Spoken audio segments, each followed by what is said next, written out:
Qui sommes-nous? D'où sommes-nous? Où allons-nous? Who are we? Where do we come from? And where are we going? My name is Marc Mailloux, and these are questions that I was asking myself starting around 1971, the year I graduated from high school.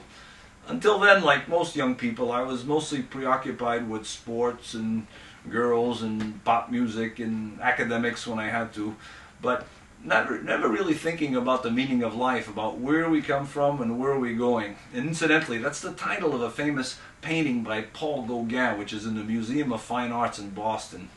It was in 1971 that I started on the search of which I write about in this book, Discovery on the Katmandu Trail. In fact, the search begins, as I say, first with a trip to Europe in the summer of 1971, where I met two people who would influence me very greatly. One of them was a certain Timothy Leary. Those of you over 50 would recall that he was the psychology professor from Harvard who got the kids to tune in, turn on, and drop out, take LSD and go on a trip looking for the meaning of life implicitly.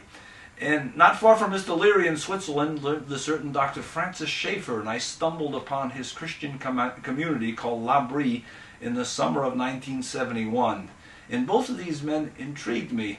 I went back to the United States reading Dr. Leary's book, The Politics of Ecstasy, and Dr. Schaeffer's book, The God Who Is There.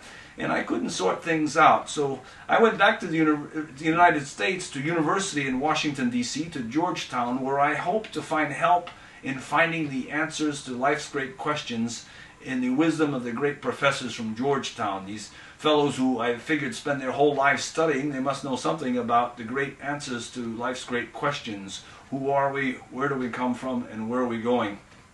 Frankly, it didn't take me long to figure out that in spite of all their superior erudition, the professors were generally not much further advanced than I was.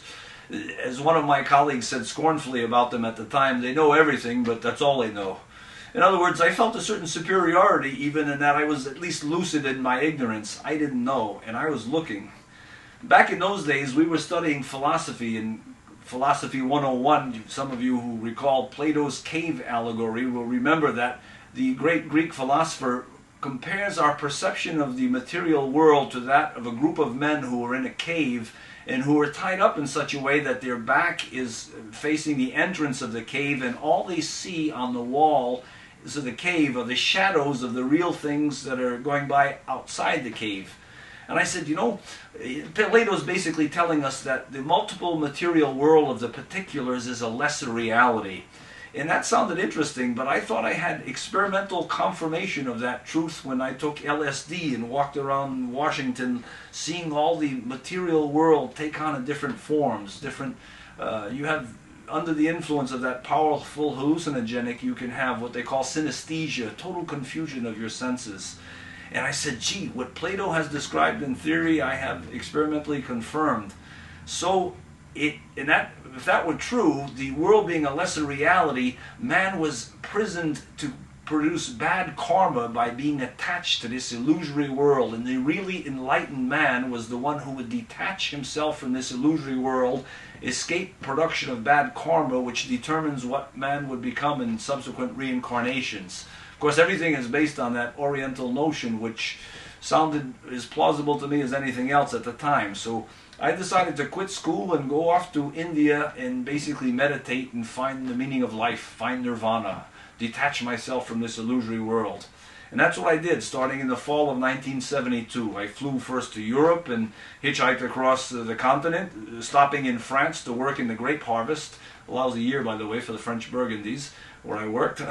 I, in spite of myself, stumbled again on the L'Abri Fellowship in Switzerland, where once again from Dr. Schaeffer, and especially from his literary disciple, you might say, Os Guinness, I heard things that absolutely destroyed my faith in Buddhism. Os Guinness, with an incredible insight and lucidity, showed the incompatibility with the Buddhist worldview and the world in which we live. I was pretty stubborn though, and I continued on to Turkey, Iran, Afghanistan, Pakistan, And finally, one day in India, where I spent 6 months, in April of 1973, an Indian Christian came by and gave me, as I was sitting on the banks of the Ganges River reading the Bhagavad Gita, the Hindu mythology, an Indian Christian came by and handed me a copy of the Gospel according to John, which is an extract of the Christian Bible, of course. And he asked me what I thought of Jesus Christ, and I told him I didn't know anything about Jesus Christ. The only exposure I'd had to Jesus Christ was the extracts I'd heard from the Bible at Mass when I was a kid in Latin until 1965. So to say that I knew Jesus Christ, I could not. So I sat there that day and read through the Gospel according to John from cover to cover, and I was flabbergasted by what Jesus says of himself. He claims to be the way, the truth, and the life, without whom no man comes to the Father. And of course then there was the question of miracles, which he performed in front of hundreds of eyewitnesses. And then, of course, he promised peace to his disciples, and God knows I was looking for peace. I didn't have it. So the next day, after I'd read the Gospel, the Indian Christian came by and asked me what I thought. And I told him that I felt compelled to make a decision with regards to Jesus, but how could I know for sure? And he said, well, there's only one way. You have to get down on your knees and humble yourself before God, confess your sin, and ask Jesus for forgiveness, and ask him to give you that peace you're searching for.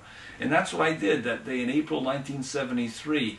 I got down on my knees. It was the hardest thing I'd ever done, but I remember hearing Dr. Schaefer in a different context say once that the door of heaven is open to anyone, but the problem is it's only yay high, and you have to go in on your knees.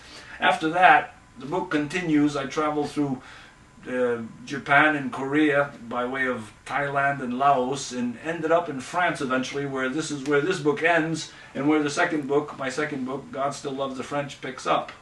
And those of you interested in the second book, by the way, that's the subject of another film. Both books are available at Amazon.com. Thank you for your attention in watching this.